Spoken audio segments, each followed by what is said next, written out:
श्री कृष्ण गोविंद हरे मुरारी, हे नाथ नारायण वासुदेवा। श्री कृष्ण गोविंद हरे मुरारी, हे नाथ नारायण वासुदेवा। নমস্কার প্রিয় ভক্তগণ, আজ আপনাদের জানাই যে ব্যক্তি নিয়মিত মহাভারত পাঠ করে বা শ্রবণ করে সেই ব্যক্তির পাপ নাশ হয়, সেই ব্যক্তি সর্বদাই আনন্দে থাকে। এক প্রকার তার শরীরে এবং মনে আধ্যাত্মিক শক্তির বিকাশ ঘটে। আজ আপনাদের মহাভারতের যে গল্পটি জানাতে চলেছি সেটি আদি পর্বের দশম গল্প। গল্পের নাম পরীক্ষিতের মৃত্যুর কারণ। শ্রী শৈনক বললেন, সুতনন্দন, রাজা জনমেজয় উত্তঙ্কের কথা শুনে পিতা পরীক্ষিতের মৃত্যুর কারণ সম্বন্ধে যা জিজ্ঞাসা করেছিলেন বিস্তারিতভাবে সেটি আমাদের বলুন।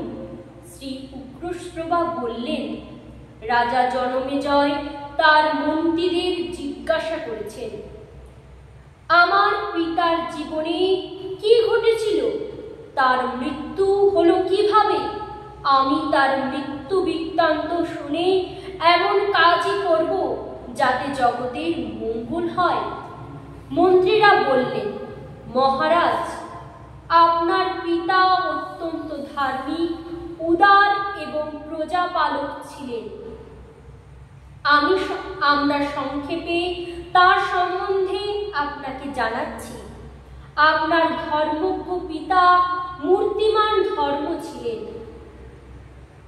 তিনি ধর্ম অনুসারে তার কর্তব্য পালনে রত 4 বর্ণের প্রজাদের রক্ষা করতেন।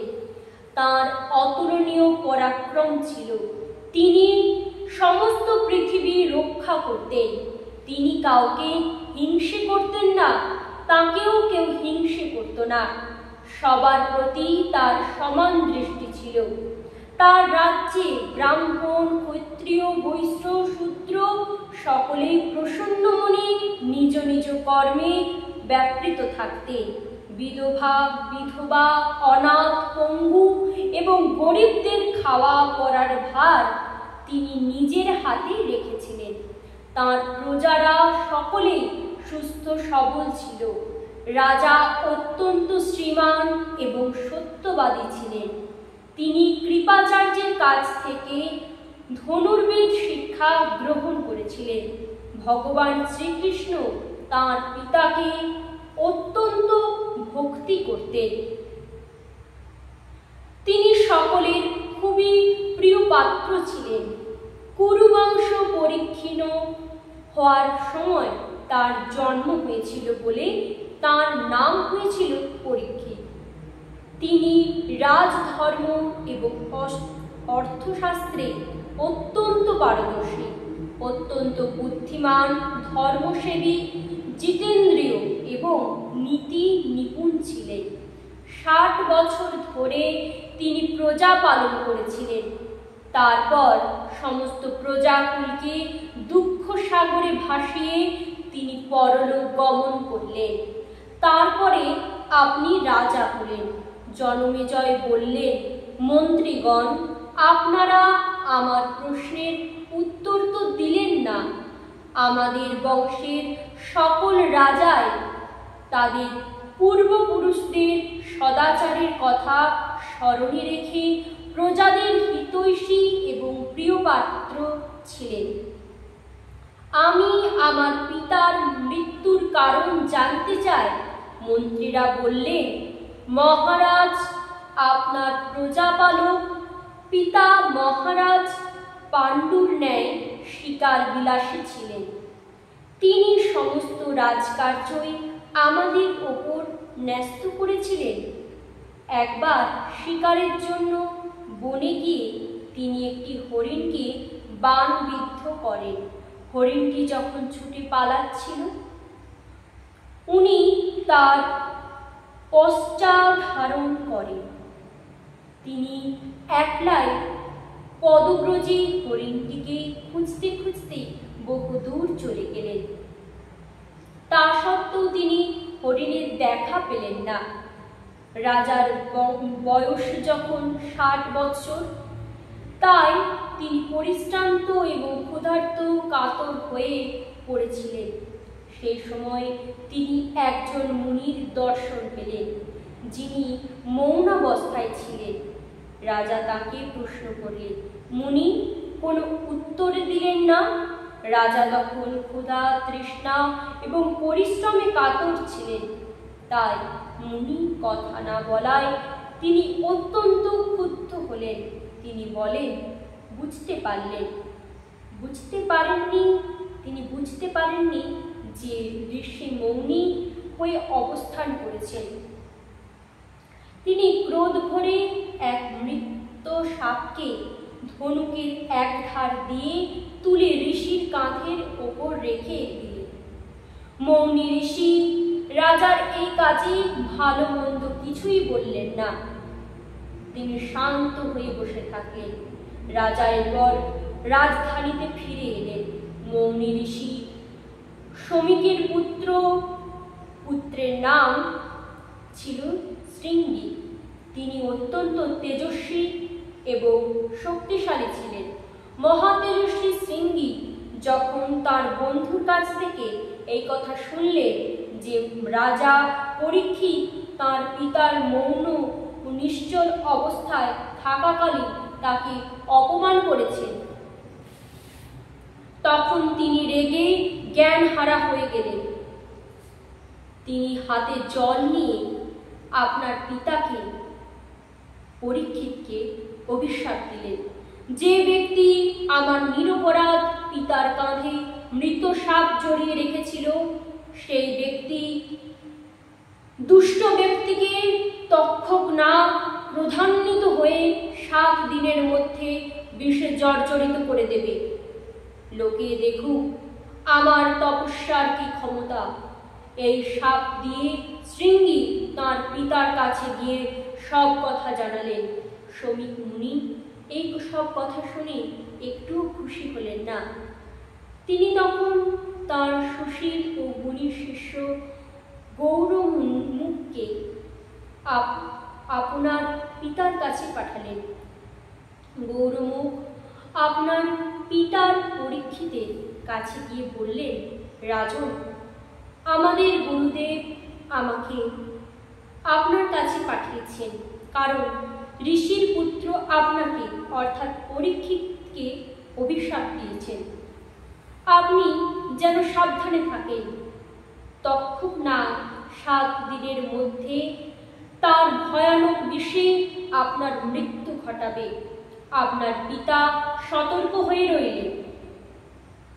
7ম দিনে তক্ষক যখন আসছিল, তখন তার সঙ্গে কাশ্যপ নামে এক ব্রাহ্মণের সাক্ষাৎ হলো।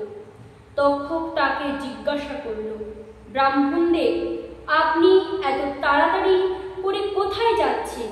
কাশ্যপ উত্তর দিলেন, আজ রাজা পরীক্ষিতকে তক্ষক সাপ বিষে জর্জরিত করবে, তাই সেখানে যাচ্ছি।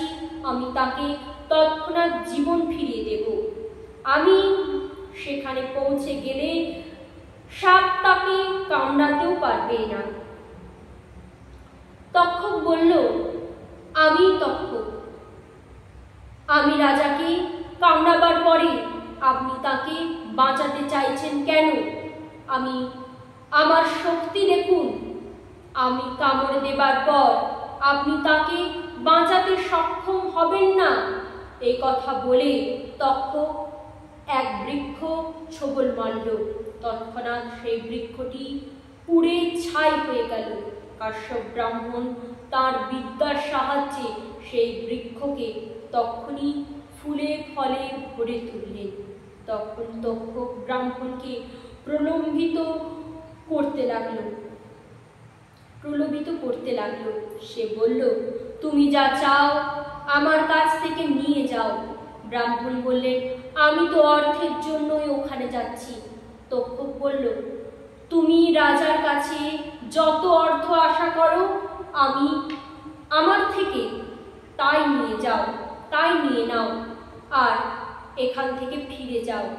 তক্ষকের এই কথায় কাশ্যপ ব্রাহ্মণ প্রভূত অর্থ নিয়ে সেখান থেকে ফিরে গেলেন। তারপর তক্ষক ছলনা করে পরীক্ষিতের মহলে এসে আপনার সতর্ক ধার্মিক পিতাকে বিষে জর্জরিত করে মেরে চলে গেল। তারপরে আপনার রাজ্যাভিষেক হলো। এইসব অত্যন্ত দুঃখপ্রদ ঘটনা, কিন্তু আপনি শুনতে চাওয়ায় আপনার নির্দেশে এই কথা বললাম। তক্ষক আপনার পিতাকে দংশন করেছিল এবং উত্তঙ্ক ঋষিকেও খুব কষ্ট দিয়েছিল। এবার আপনার যা করার উচিত মনে হয় তাই করুন।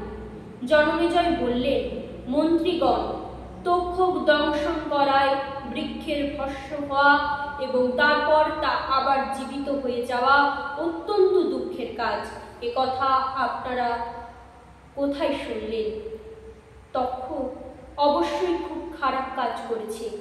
সে যদি অর্থ দিয়ে ব্রাহ্মণকে ফিরিয়ে না দিত, তাহলে কাশ্যপ আমার পিতাকে নিশ্চয়ই রক্ষা করত।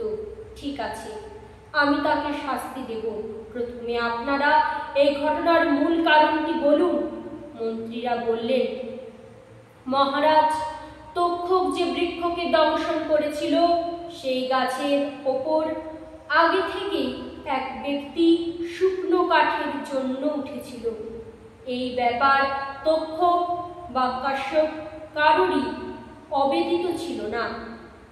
তক্ষকের দংশনে বৃক্ষের সঙ্গে সঙ্গে সেই ব্যক্তিটিরও ভস্মীভূত হয়ে গেল এবং কাশ্যপের মন্ত্রের প্রভাবে বৃক্ষের সঙ্গে সেই ব্যক্তিত্ব জীবিত হয়ে গেল। সেই ব্যক্তি তক্ষক ও কাশ্যপের কথাবার্তা শুনেছিল। সেই এসে আমাদের এইসব কথা জানিয়েছিল।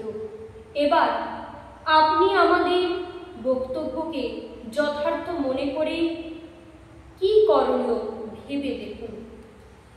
প্রিয় ভক্তগণ, মহাভারতের আজকের গল্পটি এখানেই পরিসমাপ্তি ঘটল। আর গল্পটি কেমন লাগলো আমাকে জানাতে ভুলবেন না কিন্তু। আবার দেখা হবে আগামীকাল ঠিক 6:30টার সময়। এই চ্যানেলে আসবো আবার মহাভারতের নতুন একটি গল্প নিয়ে। ততক্ষণ আপনারা সকলে ভালো থাকুন, সুস্থ থাকুন। ধন্যবাদ।